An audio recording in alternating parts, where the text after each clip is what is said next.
आज स्वास्थ्य विभाग में 9,000 से अधिक लोगों को नौकरी दी जाएगी एक साथ। कैसे देखते हैं आज का दिन अहम है बिहार में? बहुत है। बिल्कुल सही सुना आपने। तेजस्वी यादव इन दिनों काफी ज्यादा मुश्किलों से गुजर रहे हैं।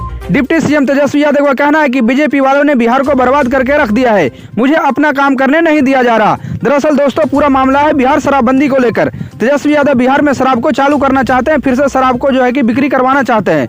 जबकि मुख्यमंत्री नीतीश कुमार का कहना है कि जब तक मेरा कार्यकाल है, जब तक कि मैं मुख्यमंत्री हूं, तब तक बिहार में शराब चालू नहीं हो सकता।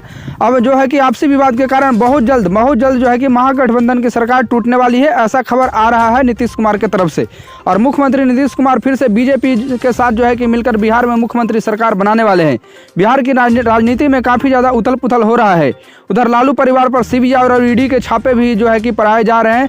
हर दिन जो है कि उनके पीछे जो है कि सीबीआई पड़ा हुआ है। इस पर डिप्टी सीएम जो है कि तेजस्वी यादव ने अपनी सफाई देते हुए कहा है कि चाहे कुछ भी हो जाए, चाहे हमारी सरकार गिर जाए, चाहे तो हमें इस्तीफा देना पड़े, लेकिन जो है कि हम बीजेपी से हाथ नहीं मिलाएंगे। हम जो है कि अपना पार्टी खुद बनाकर ही मुख्यमंत्री बनाएंगे, चाहे इसमें जितना समय लगे, जितना वक्त लगे। इस पर मुख्यमंत्री नीतीश कुमार काफ़ी ज़्यादा खुश नज़र आते हुए आ रहे हैं।